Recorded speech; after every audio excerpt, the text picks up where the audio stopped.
Yap, sesuai perkiraan dengan setup outsole dan midsole yang sama dengan Under Armour Lockdown 6, maka performance-nya pun tidak ada bedanya dengan Under Armour Lockdown 6. Dan secara value juga menurut gue masih tetap worth it di harga retail 899.000.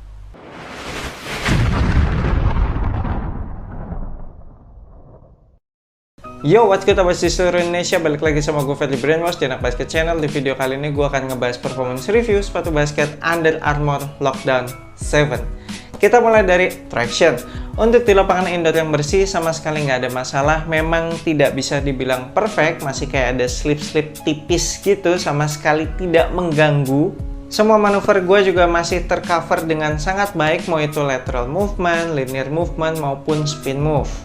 Kalau dibawa ke lapangan basket outdoor, kinerja tractionnya tidak berbeda jauh dengan kinerja tractionnya pas di lapangan indoor yang bersih. Tentunya kalau di lapangan outdoor jadi lebih berasa ada slip-slipnya, tapi slipnya juga bukan yang sampai parah gitu, yang sampai menggagalkan pergerakan gue ataupun bikin gue kepleset gitu.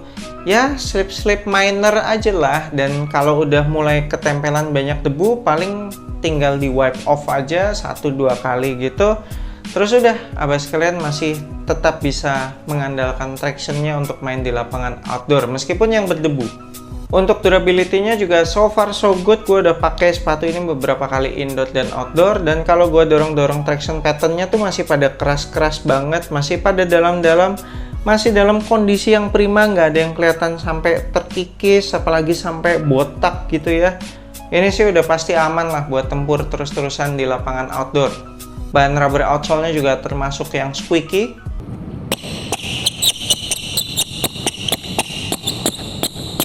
Untuk heel to toe transition-nya termasuk smooth, baik bagian heel maupun bagian forefoot-nya udah dibikin cukup rounded. Bagian tengah-tengahnya sebenarnya bentuknya agak flat gitu, tapi untungnya Under Armour udah cut out outsole-nya nih yang di bagian tengah-tengahnya, sehingga bikin lebih gampang untuk ngeflex. So, heel to toe transition-nya masih termasuk mendukung untuk abas kalian akselerasi tuh buat ngegas ketika pengen lari sprint. Terus juga secara bobotnya sepatu ini juga masih termasuk enteng sih menurut gua. Ya memang tidak seenteng sepatu basket dengan upper material yang full fabric gitu ya.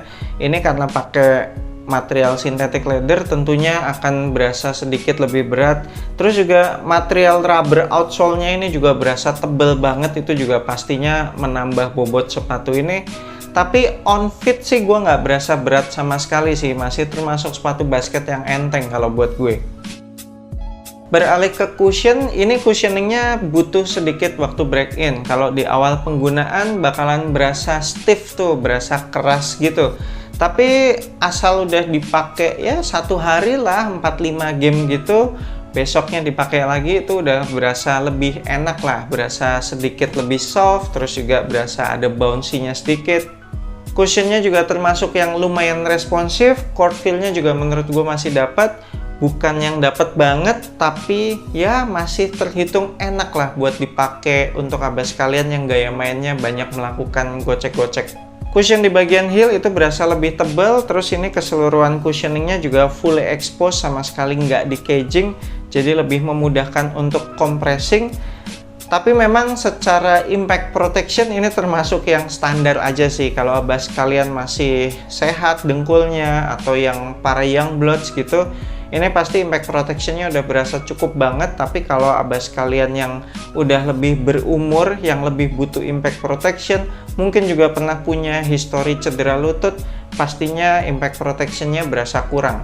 Next, untuk materialnya tentunya bakalan sedikit butuh waktu break in, jelas, karena upper materialnya ini pakai material synthetic leather gitu kan ya. Pastinya akan lebih kaku ketimbang dengan fabric material. Tapi tetap sih kalau gue tetap seneng sih sepatu basket yang ada material synthetic leathernya gini, berasa lebih kokoh gitu. Tapi ini pun material synthetic leathernya tuh bukan yang tebel kaku gitu, masih termasuk lentur. Jadi waktu break innya juga nggak lama, paling sekitar 2-3 game gitu. Terus di game berikutnya abas kalian pakai pasti udah berasa lebih lentur lah ini material synthetic leathernya. Secara breathable-nya tentunya juga tidak se-breathable sepatu-sepatu basket dengan material fabric. area toe boxnya tentunya bakalan berasa lebih hangat karena memang ketutup sama synthetic leather semua. Sedangkan sisanya ya masih berasa ada sirkulasi udara lah, terutama dari bagian lidah. Untuk material talinya aman, cukup ikat satu kali, nggak pernah lepas-lepas selama gue main pakai sepatu ini. Kemudian untuk padding lidahnya cukup sih ternyata, meskipun kayaknya kalau dipencet-pencet berasa kurang tebel gitu, terus kempes.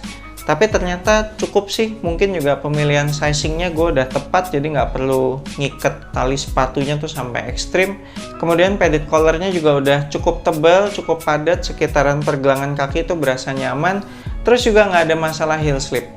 Next, untuk fitnya abas kalian bisa ambil true to size, samain aja sama sizing sepatu basket Under Armour abas kalian yang biasanya. Atau kalau belum pernah pakai Under Armour, pernahnya pakai Nike, itu juga sama sih sizingnya sama Nike. True to size aja. Sisa ruangan di ujung toe itu nggak banyak, kayak menyisakan beberapa mili doang. Kemudian bagian atas toe boxnya itu nggak bubbly, samping kanan kirinya juga udah pas banget. Dan bentuknya sepatu ini juga nggak narrow ya, nggak runcing gitu, masih kayak rounded gitu kalau lihat bagian toe boxnya. Jadi masih termasuk wide footer friendly juga, so wide footer juga nggak perlu upsize. Kemudian untuk lockdownnya jelas, nama sepatu ini adalah Under Armour Lockdown, jadi kalau lockdownnya sampai ngaco, malu-maluin. Lockdownnya ini termasuk spesial, meskipun cuma pakai traditional punch hole, tapi yang bikin aman adalah sepatu ini kan potongannya mid nih, mid ke high lah ya hitungannya.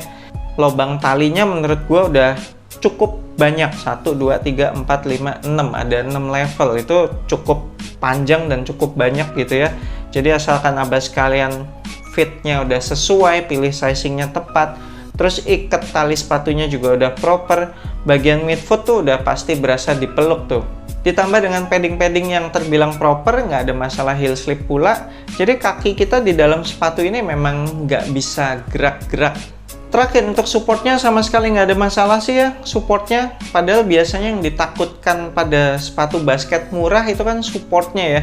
Tapi di sepatu ini supportnya semua aman, kayak support bagian depan itu ada overlap outsole, terus material uppernya juga full synthetic leather kan bagian toe boxnya. Jadi jelas suportif banget. Kemudian untuk support bagian samping atau lateral kebantu sama lockdownnya yang bagus tadi. Terus juga upper materialnya synthetic leather, sangat suportif, tebel. Nah, kemudian itu ada overlap midsole, naik gitu ya, sedikit naik, dan itu kaki kita benar-benar berada di belakang si overlap midsole itu. Meskipun naiknya cuma dikit, tapi itu udah cukup banget buat nahan pergerakan lateral kita. Apalagi ada overlap outsole juga tuh, naik tuh barengan sama si overlap midsole-nya tadi.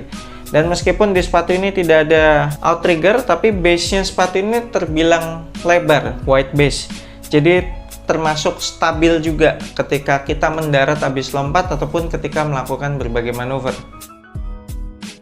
Untuk support bagian belakang ada internal TPU heel counter, kerasnya, ketinggiannya, lebarnya menurut gue udah cukup semua.